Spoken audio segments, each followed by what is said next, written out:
जय मल्हार, जय अहिल्या. महाराष्ट्रातील माझ्या 21 तारखेनंतर कदाचित कालचा दिवस गेला आणि आज पुन्हा एकदा आपणा सर्वांपुढे या लाईव्हच्या माध्यमातून काही गोष्टी बोलायच्या असतात. कारण माझी इच्छा असते की महाराष्ट्रातील माझ्या तमाम धनगर बांधवांना, भगिनींना, सर्व मेंढपाळ बांधवांना मला जे वाटते ते मी त्यांच्याशी चर्चा करावी, त्यांना माझं मत सांगावं, माझी भूमिका मांडावी. कदाचित माझी भूमिका कुणाला आवडतही नसेल, कुणाला आवडत असेल, कुणाला योग्य वाटत असेल, कुणाला अयोग्य वाटत असेल. आणि ती भूमिका मांडत असताना काही रिकामटेकडी जी बसलेली असतात, ज्यांना कामं धंदे नसतात, काय करायची इच्छा नसती, जी चांडा चौकडी असतात ना गावातली, ती मग उगाच काहीतरी काम धंदे नाही, मग त्यांच्या बोटाला वळवळ आली की टाकतात कमेंट्स काहीतरी. स्वतःला तर काय करता येत नाही, म्हणजे स्वतःचं ठेवायचं झाकून आणि दुसऱ्याचं बघायचं वाकून, अशी काय असतात. त्यांच्यावर मला बोलायचं नाही, कारण त्यांची लायकी नाही मी त्यांच्यावर बोलावं म्हणून. आणि त्यांचा तेवढा आवाका पण नाही की त्यांनी माझं ऐकून घ्यावं म्हणून. मी ह्या गोष्टी मांडत असताना ह्या सर्व गोष्टी मी ज्यावेळेस 21 तारखेला 20 तारखेला रात्री मी काही 2 लाईव्ह झाली माझी. पहिले लाईव्ह ह्याच्यासाठी झालं की 21 तारखेचा जो मुंबईला मोर्चा निघणार होता आणि सर्व आपल्या समाज बांधवांना आवाहन केलं तर सर्वांनीच केलं, खास करून दीपक भाऊ बोराडे ज्यांनी हे आयोजन केलं होतं. त्याच्यानंतर 21 तारखेच्या 4-5 दिवस अगोदर माझं एक लाईव्ह होतं. सर्वांनी लाखोंच्या संख्येने निघा, एक जातीसाठी लढत असताना असा आपल्या समाज बांधवांच्या मागे आपण उभं राहणं, आपण त्यांना त्या ठिकाणी पाठबळ वाढवणं, त्यात सहभाग होणं, हे आपलं काम नव्हे तर हे आपलं कर्तव्य आहे. ठीक आहे, राजकारण करताना काय आपल्याला आयुष्य पडले, राजकारणात आपली काय अवस्था आहे, आपण कोणत्या स्थानावर, हे गेले अनेक वर्षाचा इतिहास आहे. विधानसभेला बघितलं, लोकसभेला बघितलं, महानगरपालिकेला बघितलं, नगर परिषदेला बघितलं, नगरपंचायतीत बघितलं की जी महाराष्ट्रातली आपली संख्या आहे त्या संख्येनुसार आपल्याला किती वाटा मिळतोय त्याचं बघितलं तर 1% सुद्धा वाटा नाहीये. त्या गोष्टीत मला बोलायचं नाही, कारण प्रत्येक जण आपापल्या पक्षाचे आहेत, जे आपापल्या पक्षाचं काम करतात. मग आम्ही खरं बोललं की त्यांच्या बुडाला आग लागती, कारण बरं बोललं की त्यांना खूप वावा वाटती. छाती 64 72 इंच होती त्यांची, म्हणून मला तसलं बरं बोलणं आवडत नाही, मी खरं बोलतो. आता हे सगळं करत असताना 21 तारखेला मी पण मुंबईला येणार. मी म्हटलं सर्वांनी ताकदीने चला, लाखोंच्या संख्येने यायलाच पाहिजे होतं. आणि त्याच्यानंतर दीपक भाऊ बोराडे येणार आहेत, नाही येणार आहेत, का जायचे का नाही, 20 तारखेच्या रात्रीपर्यंत हा संभ्रम होता, कारण दीपक भाऊंनी तशी भूमिकाच मांडली होती. आणि हे सगळं करत असताना महाराष्ट्रातला ज्यावेळेस समाज हा पूर्ण तयारीनिशी लढायला तयार झालता आणि पूर्ण आता 21ला हे पिवळं वादळ पूर्ण ताकदीने हा सुनामी धनगरांचा मुंबईच्या दिशेने आगेकूच करणार होता, तेवढ्यात कुठेतरी दीपक भाऊंच्या भूमिका बदलायला लागल्यामुळे आम्ही पण संभ्रमात पडलो, नेमकं करायचं काय. आणि मग मी ते लाईव्ह केल्यानंतर कोण म्हणलं बाबा नुसतं फेसबुक लाईव्ह करून चालत नाही, कोण म्हणलं तुम्ही असं बोलताय, परंतु तसं बोलण्यापेक्षा तुम्ही प्रत्यक्षात या समोर. मला या लोकांना सांगायचंय, घनश्याम बापू हक्के एखाद्या ऑफिसमध्ये गाडीमध्ये लाईव्ह करत जरी असला तर लाईव्ह करत असताना जे बोलतो ते प्रत्यक्षात पहिल्यांदा करून दाखवतो. माझ्यावर अनेक केसेस आहेत, मी पहिल्यांदा पण सांगितलं. मला अनेक पोलिसांच्या नोटीस आलेल्या आहेत आंदोलनासाठी. मी एकही माझ्यावर असणारी केस, एकही असणारे माझ्यावर जेवढे पण गुन्हे दाखल झालेत, हे कधी मी स्वतःच्या स्वार्थापोटी नाही तर माझ्या जातीसाठी, माझ्या समाजासाठी केलेले, माझ्या मित्रपरिवारासाठी माझ्या अंगावर झालेले. स्वतःच्या स्वार्थासाठी कुठेतरी कुणाची जमीन बळकवली आहे, कुठेतरी कुणाला धमकी दिली आहे, खंडणी, असला एकही गुन्हा आजपर्यंत, असली छपरी आणि फालतू कामं मला आवडत पण नाही. माझ्यावर 353 पासून अनेक गुन्हे आहेत, फक्त माझ्या जातीसाठी. प्रत्यक्षात रस्त्यावर उतरून लढाई करणारा जर का मला सगळ्यात जर का आवड जास्त आहे तर रस्त्यावर 2 हात करायची, मोबाईल थोबाडापुढे धरून लाईव्ह करून आणि रूममध्ये बसून लाईव्ह करायचं आणि चला आता निघायचं म्हणून मोबाईल स्विच ऑफ करून बसायचं आणि आपल्या बांधवांच्या झाणाऱ्या हाल अपेक्षा बघत बसायचं. आणि स्विच ऑफ केल्यानंतर मग त्यांना कोण सांभाळणार, त्यांना कोण बघणार, म्हणून बघतील ते त्यांचं. असला घनश्याम बापू हक्के नाही. जे बोलतो ते करतो, जर का मी म्हटलं मला आपल्याला रास्ता रोको करायचा आहे, तर ते रास्ता रोको करत असताना सर्वात पुढे हा घनश्याम बाप्पू हाके असतो. मोर्चा काढायचा तर मोर्चाच्या सगळ्यात पुढे मी असतो. नोटिसा बिटीसा किंवा परवानगीला जे पत्र व्यवहार करतो ते पत्र व्यवहार माझ्या नावाने स्वतः असतो. का? कारण की माझ्यामुळं जरी जातीसाठी लढत असलो मी, तरी माझ्या धनगर बांधवांना एकही त्रास नाही झाला पाहिजे, एकाही भगिनीला त्रास नाही. नाहीतर तुम लढो हम कपडे सांभाळते म्हणजे आमच्या बांधवांना तोंडाला द्यायचं आणि आपण निवांत बसायचं. ही असली भूमिका घनश्याम बाप्पू हाकेने कधी घेतलेली नाही. लक्षात घ्या, जे पण घेतो ना ते जातीच्या भल्यासाठी. काय वाटेल ते झालं ना, माझं होऊ देत गुन्हे माझ्यावर, पोलिसांनी मला नोटिसा बजावू देत, होऊ देत. परंतु चुकीचं काही स्वतःच्या स्वार्थासाठी अनेक हजारो बांधवांना पोलिसांच्या तोंडाला द्यायचं आणि त्यांचे नाहक बळी घालायचे, असली भूमिका घनश्याम बाप्पू हाकेने कधी केलेली नाही. मी काही तुम्हाला रेकॉर्डिंग ऐकवतो आज, जे मला म्हटले ना 21 तारखेला तुम्ही का नाही आलात. मला काही जण म्हटले तुम्ही 21 तारखेला का नाही आलात. मला 20 तारखेला 2:30 वाजेपर्यंत मला फोन चालू होते आणि 20 तारखेला 2:30 वाजेपर्यंत फोन चालू असताना मला काही बांधवांचे फोन येत होते. 21 तारखेला पहाटे 7 वाजल्यापासून काही पोलीस स्टेशनला, काही टोल नाक्यावरती, काहींना पोलिसांनी अटल सेतूपाशी गाड्या अडवल्या होत्या. आणि हे सगळं करत असताना त्यांची काय अवस्था झाली हे मी तुम्हाला ऐकवतो, जरा तुम्ही ऐका आणि मग तुम्हाला काय वाटतंय ते तुम्ही सांगा.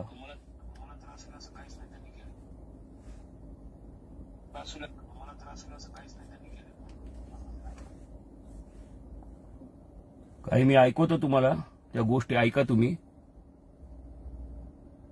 इथं आमच्या पोलीस स्टेशनला बाहेरून आणून दिलेले आहेत लोक सर. अच्छा, आमच्या पोलीस स्टेशनची माणसं पण नव्हती गेली तिथं आणायला लोकांना. बर. डिस्ट्रीब्युट केले फक्त लोक त्यांनी, की त्यांचं काय असेल आता ते इकडले मला पण एवढी माहिती नाही. फक्त मला सांगितलं यांची नावं लिहून ठेवा आणि फक्त परत आदेश आला की यांना सोडून द्या. काय झालं साहेब माहितीये का, म्हणजे मला एवढं सांगायचं होतं की ही सगळे 300-400 किलोमीटर लांबून आलेले लोक, रातभर प्रवास. बरोबर आहे की आणि ना त्यांचं बाकीचं काहीच नाही सकाळपासून त्यांचं. नाही, यांचे आम्ही आता जेवणाची वगैरे सोय केली इथं. काय नाही, यांना जेवण वगैरे आणून दिले. काय अडचण येत नाही ते. माझी एवढीच विनंती आहे, कार्यकर्त्यांना आम्ही सगळ्यांना सांगतो फोन करून प्रत्येक पोलीस स्टेशनला की बाबा ज्यांनी त्यांनी व्यवस्थित आपापल्या घरी जावा.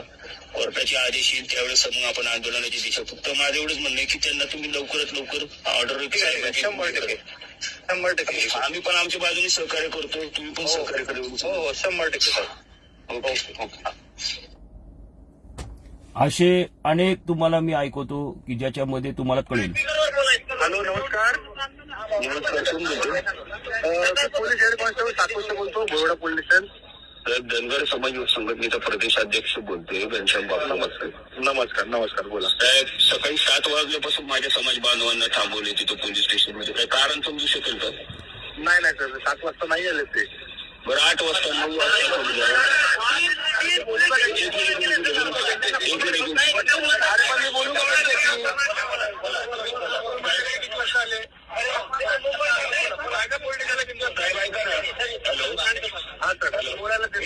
स्पीकरवर फोन टाका, मी त्यांच्याशी बोलतो. तुम्हाला त्रास. हॅलो, धनगर समाज युवक संघटनेचा प्रदेशाध्यक्ष. हा बोला ना. गाड्या कोणत्या कारणास्तव अडवल्यात, म्हणजे काय कारण समजू शकेल का? गाड्या ज्या आहे मुंबईमध्ये ट्रॅफिक जाम झालेला आहे, त्यामुळे गाड्या ज्या आहेत त्यामुळे पाठवल्या. तुम्हाला जायचं आहे तर ट्रेनने जाऊ शकतात ते. नाही म्हणजे मला मुंबईमध्ये तर लाखो गाड्या रोज ये जा करतात. 18 गाड्यांनी ट्रॅफिक जाम होते, म्हणजे मला नाही कळलं साहेब. तसं नाहीये साहेब. ट्रेन येत नाही ना मुंबईला, म्हणजे मुंबईला तर रोज ये जा लाखो गाड्यांची ये जा होती. बरोबर आहे, रोज येणं हा पार्ट वेगळा आहे. आणि आज आंदोलनासाठी जे चालले आहे ना ते गाड्या रस्त्यात लागून जातात आणि ट्रॅफिक जाम होते. त्यांना आहे का नाही, इथून बाजूला आहे ना ठाणा स्टेशन बाजूलाच आहे आणि इथून 30-35 मिनिटं. माझं काय म्हणणं आहे, आता हे असे अनेक रेकॉर्डिंग आहेत, अनेक हजारो बांधवांची रेकॉर्डिंग आहे. अनेक हजारो बांधवांना त्या दिवशी उचलून ताब्यात घेतलं होतं. अनेक पोलीस स्टेशनला 5-5, 6-6 तास बसवलं होतं. याचा अर्थ पोलीस आमच्या विरोधात आहेत, पोलिसांना आमचा द्वेष आहे, राग आहे, पोलिसांनी जाणून बुजून, असं मी बिलकुलही म्हणत नाही. त्यांना वरतून आले असतील आदेश.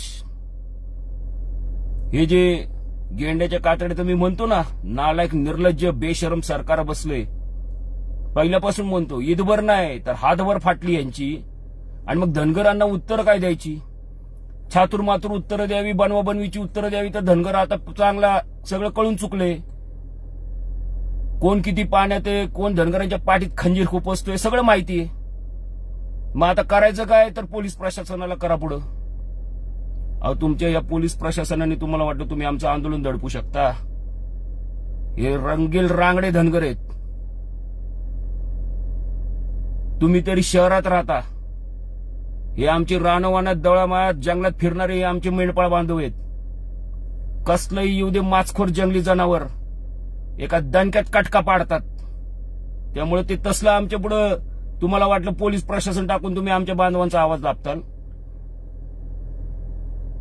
परंतु त्या दिवशी माझं न येण्यामागचं कारण हेच होतं. मी हेच सांगतोय सर्वांना की सकाळी 7:30 वाजल्यापासून ते 2:30-3 वाजेपर्यंत हजारो बांधव होते ज्यांना सोडवण्यासाठी प्रत्येक पोलीस स्टेशनशी मी बोलत होतो, प्रत्येक पोलिसांशी बोलत होतो, त्यांना विनंत्या करत होतो, त्यांना सांगत होतो, साहेब आमचे बांधव हजारो किलोमीटरवर आले, त्यांना काय नाही, जेवणाची सोय नाही, नाश्त्याची सोय नाही, चहा पाणी नाही, आंघोळ काही नाही, त्यांचं रातभर प्रवास करून आलेत. आणि तिथं आंदोलनस्थळी पोहोचायच्या अगोदरच हजारो पोलीस उभे होते, हजारो पोलीस गाड्या होत्या, शेकडो, ज्यांना पिंजऱ्यात टाकून घेऊन जायचे ह्या पोलीस स्टेशनला, तिथं जास्त झाले त्या पोलीस स्टेशनला. आणि मग त्या पोलीस स्टेशनला रेल्वेतून उतरले की पोलीस पिंजऱ्याच्या गाडीत घालायचे, चला पोलीस स्टेशनला. काय कारण काय माहित नाही आम्हाला. सिनियर पोलीस अधिकाऱ्यांचे आलेत ऑर्डर की ह्यांना सोडायचं नाही. मग असं करत असताना त्या ठिकाणी मी माझ्या बांधवांना सोडायचं. माझ्या बांधवांसाठी तिथं कोण साधा वाली नाही, त्यांना तिथून सोडवण्यासाठी त्या पोलीस अधिकाऱ्यांशी बोलायला. ठीक आहे, दीपक भाऊ बोराडेंनी सकाळी केला, चलो लढना है गद्दारों से इनसे उनसे, ठीक आहे झालं. याचा अर्थ दीपक भाऊ बोराडेंना मी दोषी ठरवत नाही. परंतु त्याच्यानंतर काही जणांनी जी बोटं घालायला सुरुवात केली ना, तुम्ही आले नाहीत, लाईव्ह करून काय उपयोग आहे? अरे घनश्याम बाप्पू हक्के ना, ज्या वेळेस मुंबईला जायचं होतं एकटा गेलता, एकटा. निवडक माझ्यासोबत जे माझे कट्टर आहेत, जातीसाठी जीव देणारे, माझा मित्र परिवार, असे 10-15 जण एवढेच गुण आहेत. आणि किती बंदोबस्त आहे, छे. आजपर्यंत मी कधी केलं नाही. आगे कितने, पीछे कितने, दाए कितने, बाय कितने, एकटा. तेवढी धमक आहे, तेवढी ताकद दिलेली आहे मातेने आमच्यात, आणि तेवढा स्वाभिमान छत्रपती शिवाजी महाराजांनी आम्हाला शिकवलाय. म्हणून घनश्याम बाप्पू हक्के जे बोलतो ना तेच करतो. पांचाळ गप्पा हाणायच्या, दर 2 दिवसाला निर्णय बदलायचे. बरं ठीक आहे, झाला, मुंबईला हजारो लोक आली, दीपक भाऊ बोराडे आले, नंतरून त्यांनी भाषण केलं. परंतु मला जे मी सांगतो ना, कुणाला काय वाटेल ते मी त्याचा विचार करत नाही. जे मला वाटतं, मला पटतं तेच मी बोलतो. नाही पटलं तुम्हाला पटण्यासाठी आणि माझे व्ह्यूज वाढण्यासाठी जरूरतच नाही हो मला. काय आपण मिळवलं? काय मिळवलं? काय हजारो बांधव निघाले होते. ज्या वेळेस तिथं मोर्चाच्या ठिकाणी सांगण्यात आलं की आता सर्वांनी आपापल्या घरी जावा, जे निघालेत नाशिक, नांदेड, उस्मानाबाद, जालना, त्यांच्या गाड्या अर्ध्यातच रिटर्न फिरवा. यातला एकही बांधव मला पेट्रोलसाठी पैसे द्या, मला जेवणासाठी पैसे द्या, मला ह्याच्यासाठी पैसे द्या, खाय प्यायला, जे चालते ते स्वतःच्या हिमतीने, स्वतःचा स्वखर्चाने आलते, स्वतःच्या खिशाला जळ पोचून आलते.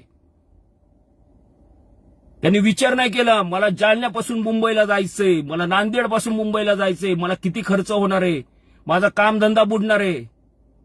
करोडो रुपयाला माती करून ते त्या दिवशी मुंबईला आलते सगळेजण. 10,000 काही लोक ज्यावेळेस मुंबईमध्ये पोहोचलेली त्याच्या डब्बल माणसं रस्त्यात होती. पण आपण ह्याच्यातून साध्य काय करतोय? याचा अर्थ दीपक भाऊ बोराडे चुकीचे आहेत असं मी म्हणत नाही, ते त्यांच्या पद्धतीने. पण तुमची जी त्या ठिकाणी जी रणनीती होती ती कुठेतरी कुचकामी ठरली असं मला वाटतं. का? एक मंत्री नाही, एक आमदार नाही, एक प्रकाश अण्णा शेंडगे, विकास महात्मे अशी काही निवडक मंडळी दिसली मला. बाकीचे कुठे गेलते? एक जण नाही यावं तिथं. मग आपण जायचं, त्याच्या घोषणा द्यायच्या, झेंडे फडकवायचे, भांडरा उधळायचा, छाताडावर बसतो, नरडीचा घोट घेतो, थया थया नाचतो सरकारच्या. हे नुसतंच हे बोलून काय होणार हो? आणि मग चालायचंच होतं ना, तर मग तिथून उठायचं नव्हतं शेवटपर्यंत. आपण काय होईल ते होईल. या नोटिसा बिटीसा असल्या किती नोटीस आहेत हो या राज्यकर्त्यांवर. हे पक्षाचे नेत्यांना ज्यावेळेस यांच्या पक्षाच्या ज्यावेळेस निवडणुका निघतात प्रचाराच्या, चौका मेन चौकात सभा घेतात, मेन रस्त्यावर रॅली काढतात, का नाही गुन्हे दाखल होत त्यांच्यावर. परवा दिवशी महानगरपालिकेच्या निवडणुकीच्या दिवशी अनेक नेत्यांचे आम्ही स्वतः डोळ्याने 5-5 तास ट्रॅफिक जाम. रस्त्याने काय तर यांची रॅली निघाली, प्रचार रॅली निघाली यांची. का त्यावेळेस का नाही तुम्हाला वाटलं त्यांच्यावरती गुन्हे दाखल करा, आयोजकांवर गुन्हे दाखल करा? तेव्हा नाही नोटिसा पाठवता आल्या, तेव्हा नाही गाड्या अडवता आल्या. पूर्ण ट्रॅफिकचा बोज वारा करून सगळे तुमचे कायदे धाब्यावर बसून ज्यावेळेस यांनी एवढ्या मोठमोठ्या रॅली. आणि धनगरांचा मोर्चा टाका नोटीस, पकडा त्याला, टाका आतमध्ये. अहो आमची वयस्कर 50-60 वर्षाचे आमचे बांधव गृहस्थ वयोवृद्ध यांना सुद्धा तुम्ही त्या ठिकाणी 5-6 तास बसवलं. मी मनापासून धन्यवाद त्या पोलीस प्रशासनाला देतो की ज्यांनी स्वखर्चानी नाश्ता, पाना, चहाची आणि जेवणाची सोय केली बांधवांसाठी. आमची स्वखर्चानी केली. काय आमचे बांधव असे होते की त्यांनी त्या ठिकाणी स्वतः त्यांना जे पाहिजे ते सर्व आणून दिलं. पाण्याची सोय केली, जेवणाची सोय केली, नाश्त्याची सोय केली. काय त्यांचा स्वार्थ होता? काय त्यांना वाटत होतं? कशासाठी केलं त्यांनी? स्वतःचा फायदा होता त्यांचा, खिशाला एवढी झळ पोचून. अरे पण ज्यासाठी आपण हे करतोय, जो आपला उद्देश आहे, तो असाच मग रेंगाळत दरवेळेस ना हेच भिजत घोंगड्यावर घोंगडं टाकायचं. आणि पुन्हा 8-10 दिवसांनी कोणतरी उठणार, चलो दिल्ली, चलो मराठवाडा, चलो नागपूर, चलो मुंबई. अरे काय खेळ चालवलाय हा? काय फिरायला टूर निघाली आपली? घ्या 5-50-100 बांधून चला फिरायला, मुंबईला जाऊ, गेटवे ऑफ इंडिया जाऊ, भेळपुरी खाऊ, बोटीतून फिरू. काय हाल झाले ना त्या बांधवांचे, बघवलं जात नव्हतं. मला अक्षरशः मला 7 वाजल्यापासून पाटेच्या मी एक टाइम मला एक पण असं सेकंड आहे की माझा फोन बंद आहे. प्रत्येकाचे फोन. बरं अशा वेळेस त्या ठिकाणी ज्यांनी हे आयोजन केलं, ज्यांनी म्हणजे समाजाचंच आपल्या जातीच्या आरक्षणासाठीच, आपण तुम्ही त्यावेळेस हे नियोजन करायला पाहिजे होतं की ह्या बांधवांना उद्या मुंबईत पोलीस अडवणार, टोल नाक्यावर अडवणार आहेत, गावामध्ये अडवणार आहेत, रेल्वेतून आले तरी अडवणार आहेत. सेनापती जो असतो ना, सेनापती असा असतो, लाखोंचा हजारोंचं सैन्य असू, पहिल्यांदा तलवार भिळवलायला सेनापती पुढे असतो. तर सेनापती असं करत नाही, तलवार मॅन करून मागं बसतो आणि सैन्यानं म्हणतो भिडा, आणि 500-500 सैन्य कापल्यावरती मग तलवार घेऊन पुढे येत नाही. हे कोणाला उद्देशून मला बोलायचं नाही, पण जे खरं आहे ना ते मी बोलतो. आपण वाचलेत ना छत्रपती शिवाजी महाराजांचे, पुण्यश्लोक राजमाता अहिल्यादेवी होळकरांचे इतिहास, धर्मवीर संभाजी महाराजांचे, महाराणा प्रतापांचे, राजमाता जिजाऊचे, पुण्यश्लोक राजमाता अहिल्यादेवी होळकरांचे, यशवंतराव होळकरांचे आपण इतिहास वाचलेत. कोणती अशी लढाई आहे की स्वतः राजवाड्यात बसून सैन्याला म्हटले जावा लढा? आणि मग असा इतिहास असताना तुम्ही आम्ही मात्र सैन्य निघाले युद्धाला, सेनापती गायब. ज्या ठिकाणी जायचंय तिथे सैन्य पोहोचायच्या अगोदरच त्यांच्यावरती गैनिमी काव्याने आमच्यावरतीच अटकेचं सत्र सुरू. आणि एवढा माज मस्ती आणि सरकारला एवढी मदमस्त झाले, हे सत्तेची एवढी बुडाला त्यांच्या खुमखुमी आलीये. एक प्रतिनिधीने पाठवला हजारो धनगरांच्यासाठी, आणि तुम्ही मात्र द्या तुटस्तोर मतदान. हाना आता झेडपी पंचायत समिती आहे, हाना द्या, कमळ फुलवा, अजून घाला त्याला खत पाणी घाला, बिस्लरीच्या बाटल्या टाका त्या कमळाला, चांगलं आधुनिक पद्धतीचं दर्जेदार खतं टाका, वाढवा अजून कमळ. एकनाथजी शिंदे साहेब बाकीच्यांशी नाही, पण तुमच्याकडून आम्हाला अपेक्षा होती की तुम्ही येताल. एक गोरगरीब सामान्य कुटुंबातून तुम्ही आलेलात, तुमच्याच तोंडाने आणि तुम्ही मुख्यमंत्री असताना तुम्ही या बाबतीत निर्णय घेतला होता. तुम्हाला महाराष्ट्रातील अनेक तालुक्यात जिल्ह्यात धनगरांनी आदरपूर्वक भंडारा लावून घोंगड्या घातल्या. पण तुम्ही सुद्धा शेवटी त्यांच्याच बाजूने आणि त्यांच्याच ह्यानी तुम्ही सुद्धा तयार झालात. या मदमस्त सरकारला एवढी मस्ती आली आणि एवढा धनगरांचा द्वेष आहे की तुमच्या आता मतदानाची आणि तुमच्या आता एकजुटीची त्यांना बिलकुल पण परवान्यान कसली काळजी नाही. तुम्ही हजारोनी या, नाही तर किती एकजूट दाखवा.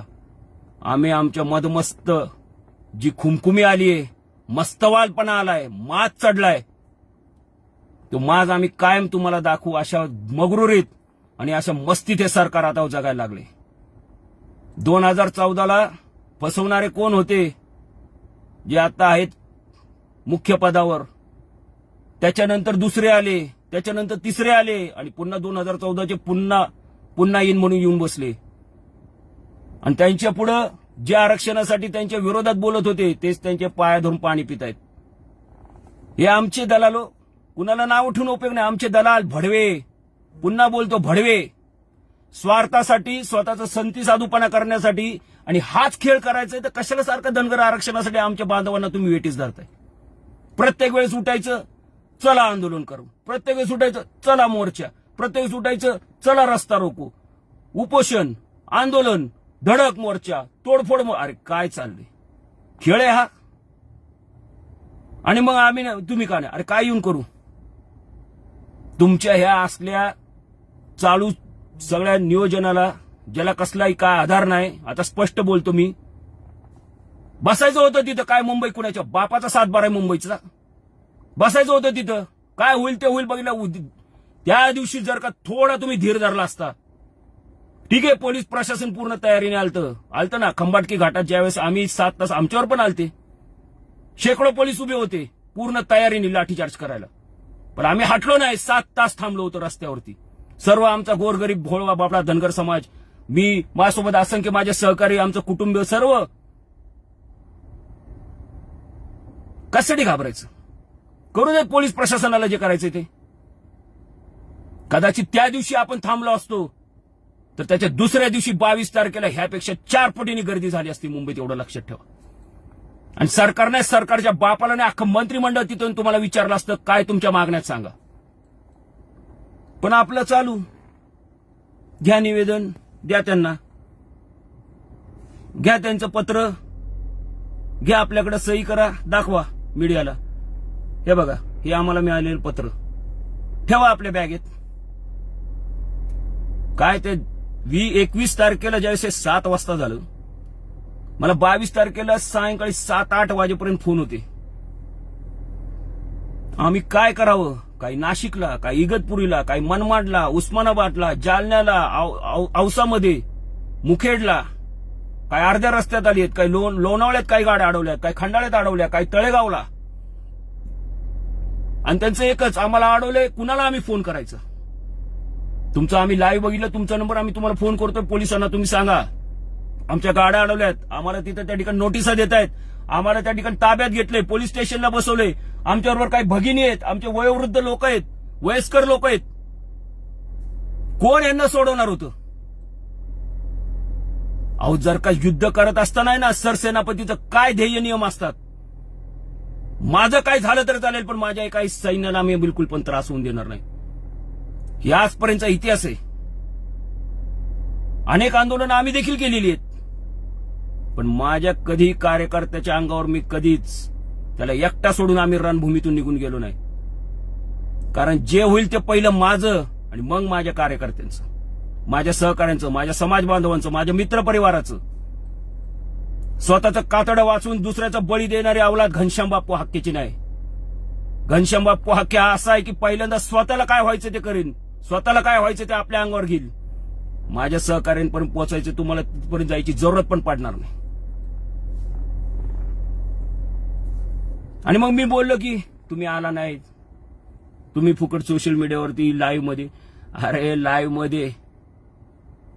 मध्ये मी कशासाठी बोलतो माहितीये का, मला माझ्या बांधवांपर्यंत पोहोचता यावं म्हणून.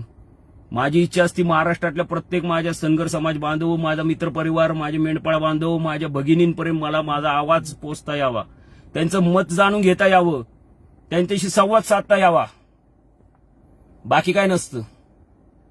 आणि माझं म्हणणं कदाचित त्यांना पटत असेल नसेल, पण पटतं म्हणून ते माझा लाईव्ह मध्ये व्हिडिओ बघत असतात, ऐकत असतात.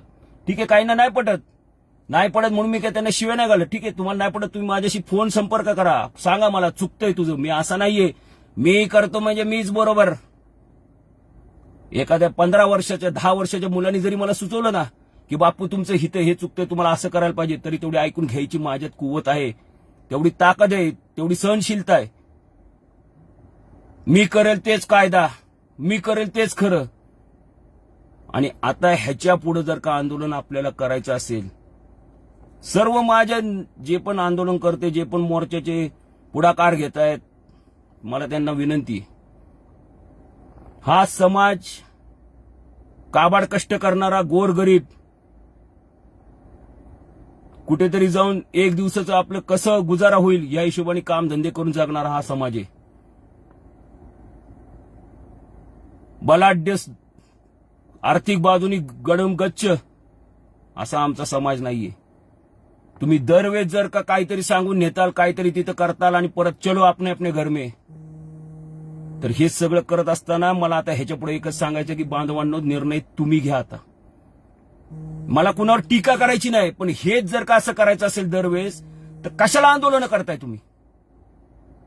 फक्त दाखवायला, आपण फक्त झेंडे फडकवायला फडकू ना. जयंतीत देखील झेंडे आपण फडकवतो, फडकू ना. भंडारा देखील उधळू. महाराष्ट्रात जाऊ दे, ज्यावेळेस ही अंमलबजावणीचा GR निघेल, अख्खी मुंबई पिवळी करून टाकू. परंतु ती लढायची तर ताकद पहिल्यांदा तयार होऊ देत. तेवढं आपलं सैन्यामध्ये तसं तुम्ही सेनापती तर भेटला पाहिजे. आता ह्याच्या पुढे जर का तुम्हाला लढाई करायची असेल आणि कुणाला जर का ह्याच्यामध्ये पुढाकार घेऊन करा, आम्ही तुमचे कार्यकर्ते म्हणून तुमच्या मागे तुम्ही सांगाल ते काम करू, फक्त आमच्या जातीसाठी. परंतु आता जर का युद्ध जर का करायचं असेल, तर एक तर जिंकायचं, नाही तर शत्रूचा नायनाट करून यायचा. ह्या हिशोबाने लढायची तयारी असेल तरच आता याच्या पुढं या आंदोलनाच्या युद्धामध्ये सर्वांनी सहभागी व्हा. माझं आता तुम्हाला खुलं आव्हान आहे. आणि आता मुंबईकडे जायचंय, दिल्ली लांब राहिली, दिल्लीचा कोणी विचार पण करू नका. आता मुंबईला जायचंय तर हजारो नाही, लाखोंच्या संख्येने तेवढी तयारी असेल तुमच्या, आहे तुमची तेवढी धमक. परंतु मला एक सांगायचंय की आजच्या या आंदोलनामध्ये 21 तारखेच्या सगळ्यात जास्त जर का कुठली जर का एकजूट दिसत होती तर ती मराठवाड्याची. हे जाहीरपणे मी सांगतो. अख्ख्या पोलीस प्रशासनातील आधी गुप्त वार्ता हा विभाग असतो, कुणालाही विचारा तुम्ही, कुठलाही आपल्या समाज सगळ्यात जास्त ताकद मराठवाड्याची होती. का बरं पश्चिम महाराष्ट्रातून का नाही आले आपले बांधव? आता तुम्ही म्हणता तुम्ही तरी कुठे आलता, बरोबर ना? आता सुरू होईल ना थोड्या वेळात, तुम्ही तरी कुठे आलता? अरे बाबा, जर का सगळेच आज जाऊन बसले असते तर आपल्या ह्या बांधवांना सोडणार कोण? ह्यांची कोण मदत करणार? 6-6, 7-7 तासांना आतमध्ये ठेवलेलं कोण त्यांना काय उत्तर देता येत होतं? काय सांगणार? बरं, दुसरं तुम्ही रिसिव्ह कॉपी जी देताय पोलीस प्रशासनाला, तिथं कमिशनरांना, ती आम्हाला परवानगी मिळावी आणि त्याच्यावर त्यांनी रिसिव्ह तुम्हाला कॉपी दिली. आपले बांधव पण का असे वेड्यागत वागतात मला माहितीच नाही. ती कॉपी तुम्ही सरळ सोशल मीडियावर टाकताय, परवानगी मिळाली, चलो लोडो. अरे काय, एवढं तर आपल्याला कळायला पाहिजे, परवानगी कशाला म्हणतात, रिसिव्ह कॉपी कशाला म्हणतात. आणि हे जे असलं काहीतरी लोकांमध्ये गैरसमज पसरवत आहेत, ह्याच्यामुळे आपला भोळा बाबडा समाज पण भरकडत जातो. मग माझा अनेक म्हणजे महेश बिडगरशी, बळीराम तात्या कटके, अक्षय आटोळे, अनेक विष्णू कुराडे, आमचा भरपूर असे महाराष्ट्रातली सगळ्यांशी माझी सारखी चर्चा होत होती. तिथली काय परिस्थिती, तिथं काय झाले. आझाद मैदानावरती हजारो लोक जमली आहेत, कोणच बोलायला नाही. ना तिथं लिगली वकील टीम आहे, ना तिथं कोण बाबा त्यांचं अजून कोण बाबा सहकार्य आहेत आपल्या ह्या आरक्षणाच्या ह्याच्यात बाबतीत बोलणारे, काहीच नाही. पोलिसांनी चारही बाजूनी वेढा टाकलाय आणि आमचा समाज त्याच्यामध्ये फसलाय. काय करायला पाहिजे होतं अशा वेळेस तुम्हीच सांगा. माझ्या बांधवांना सोडवणं, माझ्या बांधवांना त्या पोलिसांच्या ताब्यातून सोडवणं हे माझं पहिलं कर्तव्य होतं, जे मी केलं. रात्रीच्या 6-7 वाजेपर्यंत कदाचित मी त्या मोर्चात आलो असतो तर मला फोन घेता आले नसते आणि हे बांधवांना कोण वाली राहिला नसता. हजारो बांधव होते पोलीस ठाण्यात, हजारो. हे असे रेकॉर्डिंग तुम्हाला ऐकवलेत ना, असे शेकडो रेकॉर्डिंग आहेत माझ्याकडे, शेकडो. आणि एकच पोलीस प्रशासनाचे अधिकारी म्हणायचे, जे पण एपीआय होते, पीएसआय होते, वरिष्ठ पोलीस निरीक्षक होते, तुम्ही डीसीपी, जॉईंट सीपी नाही तर सीपीशी बोला, आम्हाला वरतून ऑर्डर आल्यात गाड्या सोडायच्या. अरे बाबा, देहू रोड पासून अटल सेतू, पनवेल, कळंबोली पासून वाशी टोल नाक्यापर्यंत शेकडो गाड्या पकडून ठेवल्या होत्या. बरं, पकडल्यात त्यांना सोडायचं काय तो वेळ माहित नाही त्यांना. पोलीस ठाण्यात बसवले त्यांना कधी सोडणार तो वेळ माहिती नाही. पण हे ज्यांनी पण कृत्य केलं ना, पोलीस प्रशासन नाही म्हणते मी, पोलीस प्रशासन त्यांचं कर्तव्य करतात, पण हे ज्यांना त्यांना करण्यासाठी भाग पाडले, तुम्हाला मी त्या दिवशी पण म्हटलो आणि आता पण म्हणतो, करारा जवाब मिळेगा, लक्षात घ्या. असा तुम्हाला रिटर्न परतावा मिळेल ना की परत धनगरांच्या नादी लागणार नाही. तुम्ही तर 4-4, 5-5 तास बसवलं ना, तुमची अशी अवस्था करू की तुमचं 1 नंबर आणि 2 नंबर जाणं सुद्धा महागात करू, लक्षात घ्या. हा शब्द आहे आमचा. शांततेच्या मार्गाने आम्ही आमचं आंदोलन, आमच्या मागण्या, घटनेमध्ये आम्हाला जो अधिकार दिलाय त्याची अंमलबजावणी करा म्हणून वारंवार तुमच्या पुढे विनवत्या करतोय, पायगड्या घालतोय, हात जोडतोय तुमच्या पुढे. आणि आज देखील शांततेच्या मार्गाने आम्ही येत असताना तुम्ही जर का अशा प्रकारे धनगरांनी जी वागणूक दिली आणि अशा प्रकारे धनगरांची मुंबईमध्ये हाल केले, याचा परतावा तुम्हाला मिळणार. तुम्हाला काय ताकद लावायची ती लावा. हा तर तुम्ही काल मी टाकलं, कसा वाटला ट्रेलर, त्याच्यावर पण बोटं घातलीच काही जणांनी. घाला ते बोटं घालणाऱ्यांना 2च ठिकाणी बोटं घालता येतात, त्यामुळे तसल्या बोटं घालणाऱ्यांवर मी विचार करत नाही. पण ह्या ट्रेलर हे पिक्चर तुम्हाला आहे ना असा दाखवू की त्याचा दी एंड कधीच होणार नाही, असा पिक्चर तुम्हाला दाखवू, लक्षात घ्या. हे तर किरकोळ होतं, या धनगरांचं हे किरकोळ तुम्हाला एक फक्त त्यांनी झलक दाखवली. सुनामी तर अजून तुम्हाला, ज्यावेळेस सुनामी येईल ना तेव्हा तुमच्या मंत्रालयामध्ये एक खुर्ची नाही, कागद नाही, तुमच्या अंगावर एक कपडा सुद्धा राहणार नाही साल्यावर, लक्षात घ्या.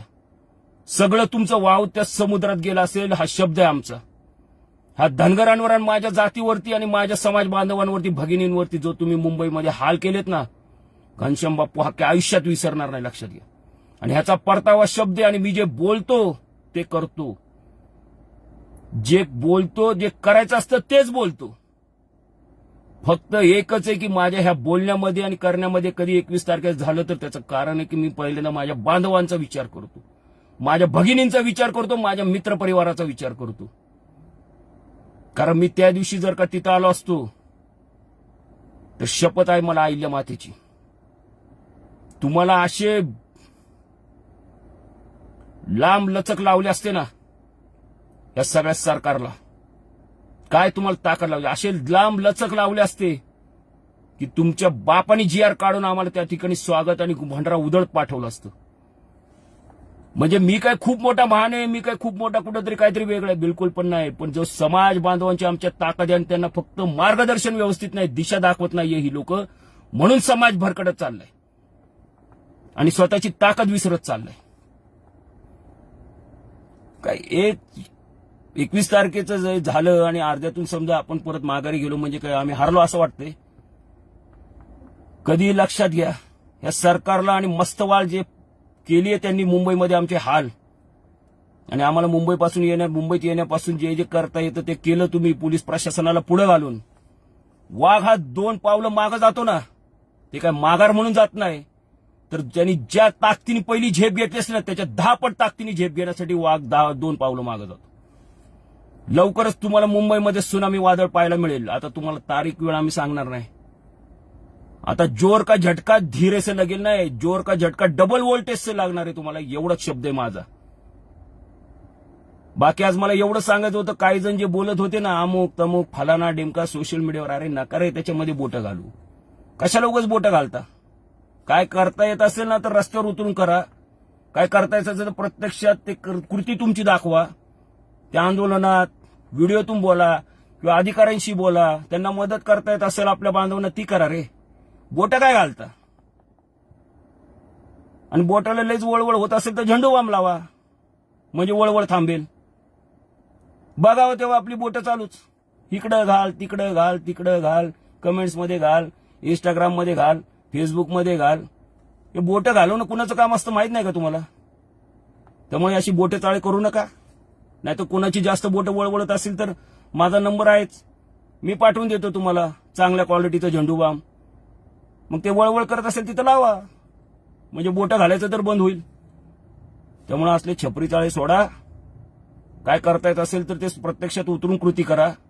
प्रत्यक्षामध्ये जातीसाठी काय करता येत असेल तर ते करा. आपला काय सहभाग देता येत असेल तर द्या. आज माझे सुद्धा व्यवसाय छोटे मोठे, माझी मुलं सुद्धा चांगल्या कॉन्व्हेंट कॉलेजमध्ये, आता मोठ्या कॉलेजमध्ये शिकतात.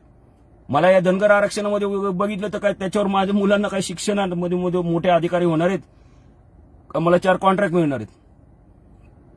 फक्त ज्या जातीत मी जन्मलो त्या जातीसाठी काहीतरी करणं हे माझं कर्तव्य आहे. छोटा मोठा माझा सुद्धा खारीचा वाटा त्यात असावा म्हणून मी झटतो, करतो, बोलतो आणि वेळोवेळी जे खरे तेच बोलत असतो. जे काही गुलामांना, काही भडवेगिरी करणाऱ्यांना आणि काही दलालांना पटत नाही. कारण त्यांना वाटत असतं हा खरं बोलतोय म्हणजे आपली केलेली दलाली सगळी उघडी पडेल आणि दलाली मिळेल कशी मग परत. कारण भडवेगिरी दलाली करणाऱ्यांना कुणाशी काय देणं घेणं नसतं, त्यांना फक्त दलाली. समाजाला कसंही टाका, कुणाकडे नेऊन सोडा, काही करा, कुठेही नेऊन कुठल्याही वेशीवर टांगा, आमची दलाली द्या. 1% द्या, 2% द्या, अर्धा टक्का द्या, पण दलाली द्या.